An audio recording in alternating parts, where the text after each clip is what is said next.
안녕하세요. 오늘 저희가 좀 깊이 파볼 자료는요. 이민석 박사님의 지능 컴퍼스에 실린 글입니다.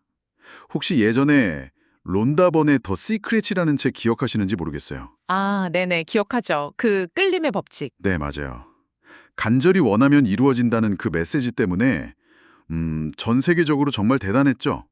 많은 분들께 희망을 주기도 했지만 사실 과학적 근거가 좀 부족하다. 이런 비판도 꽤 있었고요. 그렇죠. 약간 자기계발서 같은 느낌도 있었으니까요. 네. 그런데 오늘 이 글은 바로 그 끌림의 법칙을 좀 다른 시각, 그러니까 유전자, 특히 후속 유전학이라는 관점에서 다시 보고 있어요. 우리의 생각이 그냥 믿음이나 마음가짐, 이걸 넘어서서 어쩌면 실제 우리 유전자 발현에 영향을 주는 생물학적 신호일 수도 있다. 이런 이야기거든요. 자, 이거 한번 제대로 파헤쳐보죠. 네, 좋습니다. 그 후성 유전학이라는 게 쉽게 말하면요. 우리 몸의 DNA 설계도, 그러니까 염기 서열 자체는 그대로 두는 거예요. 근데 그 설계도 중에서 어떤 부분을 실제로 사용할지, 즉 어떤 유전자를 켤지, 또 끌지, 이걸 조절하는 시스템이라고 보시면 됩니다. 아, 그러니까 유전자의 스위치 같은 거군요. 네, 맞아요. 딱 스위치 비유가 좋은 것 같아요. 주로 DNA 메틸화라고 해서 유전자에 특정 화학 표시를 붙여서 작동을 멈추게 하거나 아니면 히스톤 변형이라고 해서 DNA를 감싸는 단백질 구조를 바꿔서 유전자 접근 자체를 조절하는 그런 방식들이 있습니다. 여기서 이제 흥미로운 점은요. 이 후성 유전적인 변화가 우리가 뭘 먹는지, 잠은 잘 자는지, 운동 같은 외부 환경 요인이 있잖아요. 그런 것뿐만 아니라 우리의 생각이나 감정에도 꽤 민감하게 반응한다는 거예요. 생각이나 감정이요? 그게 유전자 스위치에 영향을 준다고요? 세로토닌 같은 신경 전달 물질이 나오잖아요. 이게 단순히 기분만 좋게 하는 게 아니라 그 신호가 온몸으로 퍼져나가서 전신의 유전자 발현 환경 자체를 바꿀 수 있다는 겁니다.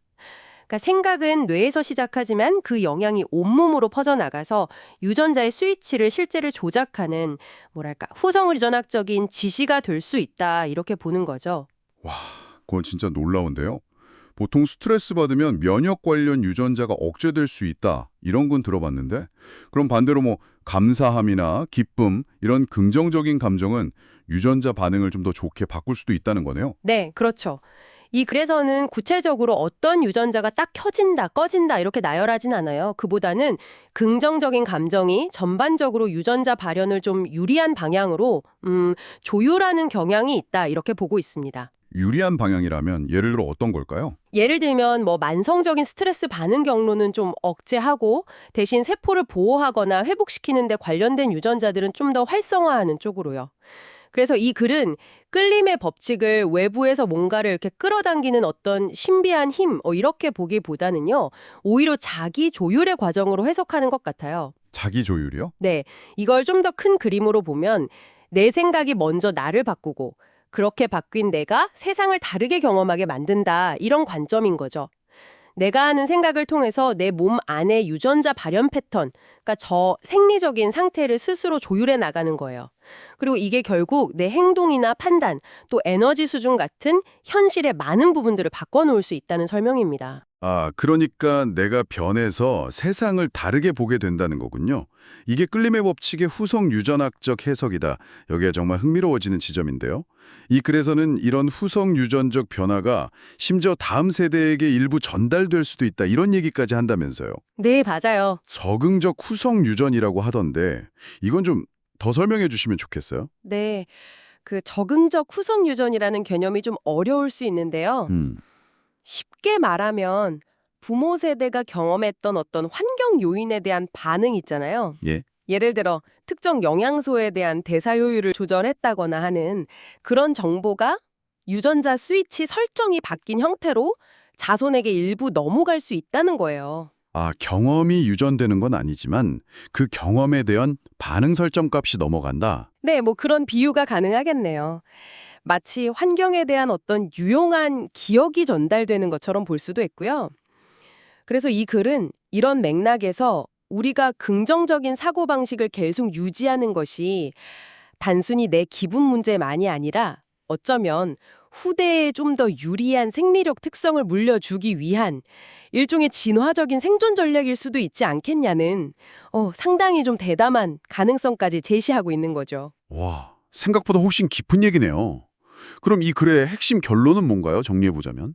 네, 이 글의 결론은 결국 끌림의 법칙이라는 게 그냥 뜬구름 잡는 이야기가 아니라 어쩌면 우리 몸 안, 특히 후속 유전체 수준에서 관찰될 수 있는 생물학적인 실체일 수 있다는 거예요.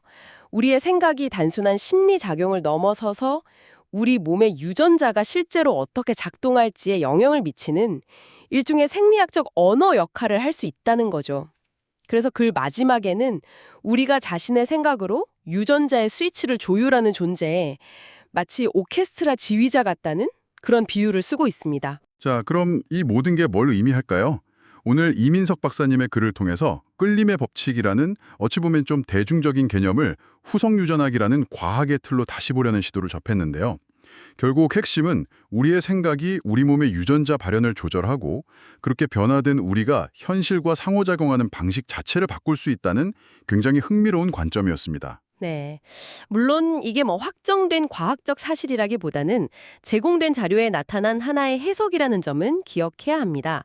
아직 연구가 많이 진행 중인 분야이기도 하고요.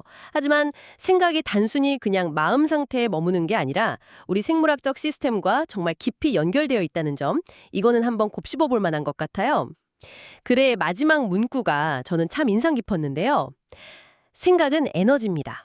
에너지는 유전자를 변화시킬 수 있습니다. 그 변화가 곧 당신의 현실이 됩니다. 아, 정말 강렬한 메시지네요. 오늘 탐구를 마치면서 이 글이 던지는 질문을 여러분께도 한번 남겨드리고 싶습니다.